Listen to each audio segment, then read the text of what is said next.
Raja apa? Namrud. Raja di situ terkenal dengan raja yang berkuasa, ya. Raja Namrud merupakan raja yang kejam, zolim, ya. Oke, sekarang kita akan nonton sebentar, ya, kisah Nabi Ibrahim. Yuk kita simak sama-sama videonya. Ketika mereka diusir dari surga, iya, mereka berjanji akan menggoda dan menyesatkan seluruh umat manusia. Dan iblis berhasil memenuhi janji tersebut. Jumlah manusia terus bertambah. Mereka terbagi menjadi 3 golongan: menyembah kepada patung-patung berhala, menyembah kepada benda langit, dan menyembah kepada para raja. Kala itu, hiduplah seorang raja yang sangat berkuasa. Dia adalah Raja Namrud dari Babilonia. Pada suatu malam, raja bermimpi melihat kelahiran seorang bayi laki-laki, dan kelak bayi itu akan menghancurkan kerajaannya.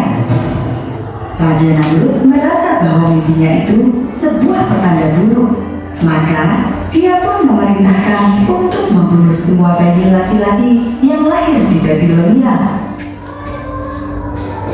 Di suatu daerah, sepasang suami istri sedang ketakutan setelah mendengar perintah itu. Istriku, sampai bayi kita lahir, engkau harus terus bersembunyi di tengah hutan. Tapi engkau adalah pematung paling hebat. Raja pasti akan mengampunimu. Tidak, jika anak kita laki-laki, raja pasti akan membunuhnya. Setelah itu, sang istri terus bersembunyi di dalam sebuah gua. Sesekali, Azar akan datang untuk menjenguknya sekaligus membawakan makanan serta keperluan lainnya. Hari kelahiran pun tiba dan sang istri melahirkan bayi laki-laki. Mereka berdua begitu bahagia sekaligus takut. Bagaimana jika raja menemukan anak kita? Tinggallah engkau di sini lebih lama lagi.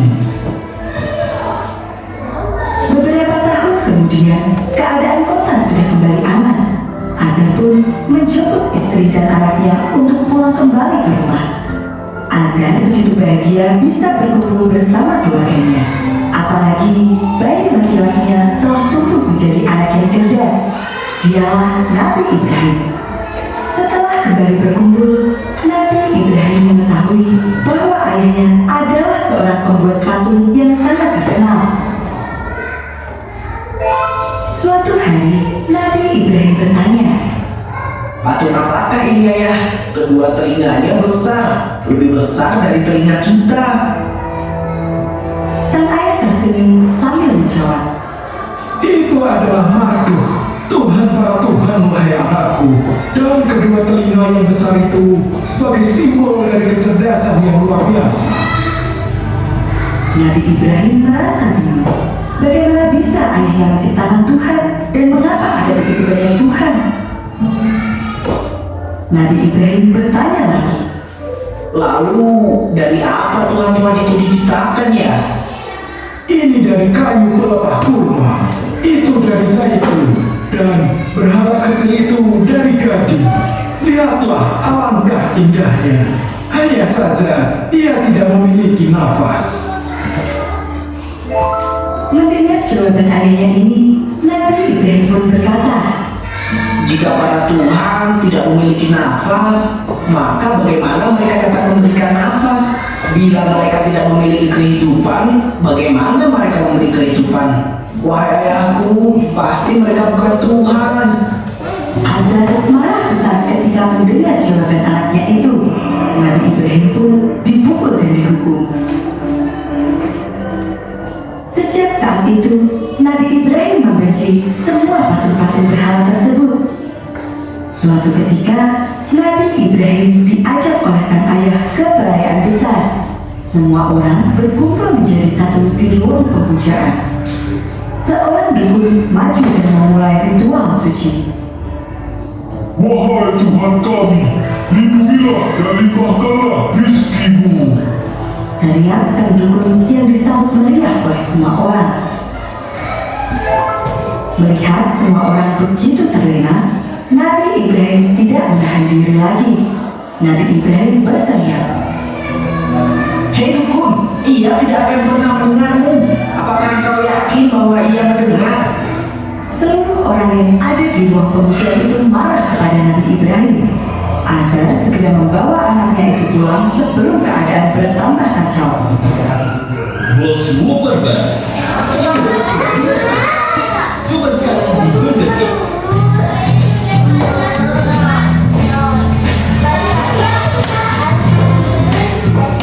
Tambah kacau. Sang ayah meminta agar Nabi Ibrahim merenung dan mengakui kesalahannya. Namun, rasa penasaran Nabi Ibrahim akan Tuhan tidak pernah padam. Maka, dia pun memutuskan untuk mencari Tuhannya sendiri. Nabi Ibrahim keluar dari rumahnya menuju ke gunung. Dia berjalan sendirian di tengah gelapnya malam. Dalam setiap langkahnya, dia terus bertanya, siapakah Tuhan itu?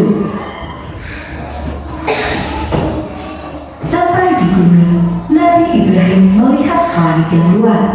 Langit malam penuh dengan bintang yang berkelip dan bulan yang bersinar sangat terang. Nabi Ibrahim pun memutuskan, Inilah Tuhanku. karena bintang-bintang dan semua benda langit itu jauh lebih mengagumkan daripada patung-patung buatan manusia. Tidak ada manusia yang bisa menciptakan bintang. Namun, ketika pagi tiba, semua bintang di langit itu tidak bisa lagi terlihat. Barulah Nabi Ibrahim tersadar bahwa matahari, bulan, dan semua bintang di langit bisa terbit dan tenggelam. Semuanya muncul silih berganti. Nabi Ibrahim pun bertanya-tanya, siapakah yang membuat semua itu? Lalu Nabi Ibrahim memutuskan, Saya tidak suka kepada yang tenggelam. saat itulah Allah Subhanahu wa Ta'ala memberikan petunjuk kepada Nabi Ibrahim bahwa hanya ada satu Tuhan yang harus disembah, yaitu Allah Subhanahu wa Ta'ala. Nabi Ibrahim memantapkan hatinya untuk beriman hanya kepada Allah, dan Allah pun mengangkat Nabi Ibrahim sebagai utusannya. Tugas Nabi Ibrahim adalah mengembalikan iman kaumnya hanya kepada Allah. Nabi Ibrahim mulai dakwahnya. Dia menyuruh kepada kaumnya untuk berhenti menyembah patung-patung berhala, matahari, bulan, ataupun benda-benda langit lainnya. Namun, tidak ada satupun yang mau mendengar semua Nabi Ibrahim itu. Perselisihan antara Nabi Ibrahim dan Allah pun terjadi. Meskipun mendapatkan banyak sekali halangan, Nabi Ibrahim tidak pernah menyerah. Apa yang dilakukan Nabi Ibrahim ini memancing amarah sang ayah. Suatu hari, Azar tidak bisa lagi menahan amarahnya. Dia pun mengusir Nabi Ibrahim dari rumah. Apakah engkau begitu benci pada Tuhanku? Jika kamu tidak mau berhenti berdakwah, aku akan merajamu. Keluarlah darimu aku sekarang juga. Nabi Ibrahim pun memutuskan untuk keluar dari rumah ayahnya. Sebelum pergi, Nabi Ibrahim menyusup ke rumah ibadah milik Raja Namrud dan menghancurkan semua patung berhala yang ada di sana. Nabi Ibrahim satu patung paling besar dan meletakkan sebuah kapak di lehernya. Keesokan harinya, semua orang di Babilonia gempar melihat semua patung Tuhan mereka hancur. Raja Namrud marah besar dan memerintahkan untuk segera menangkap pelakunya. Temukan orang yang melakukan ini semua. Teriak raja kepada para prajurit. Kemudian raja memberikan perintah lagi.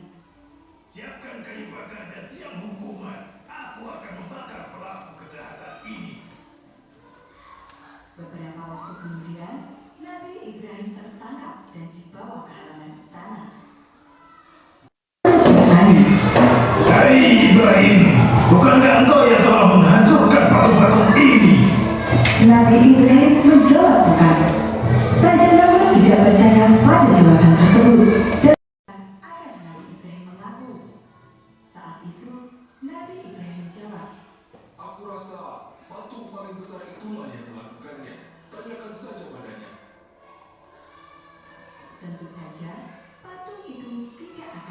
menjawab meskipun ditanya berulang kali. Hal ini membuktikan bahwa patung itu bukanlah Tuhan. Namun, semua ucapan Nabi Ibrahim itu justru membuat raja semakin marah. Ikat tangan dan kakinya, kemudian ikat dia ke tengah tiang hukuman.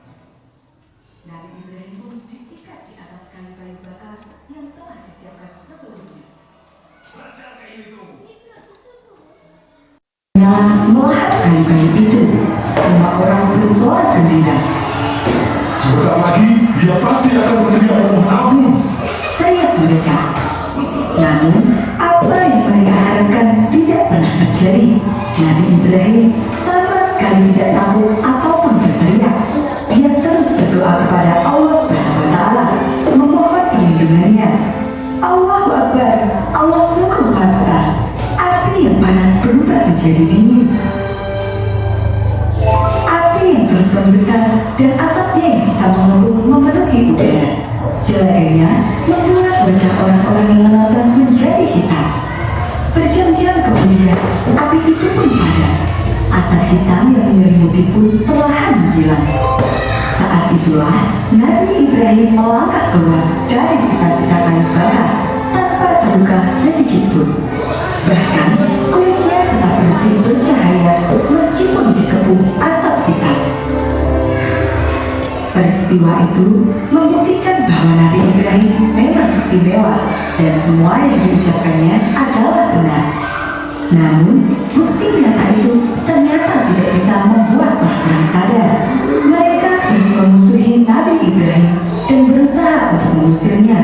Mereka tidak ingin hidup berdampingan dengan orang yang menghancurkan dan menghina Tuhan mereka. Nabi Ibrahim pun sadar bahwa kaumnya tidak akan bisa berubah.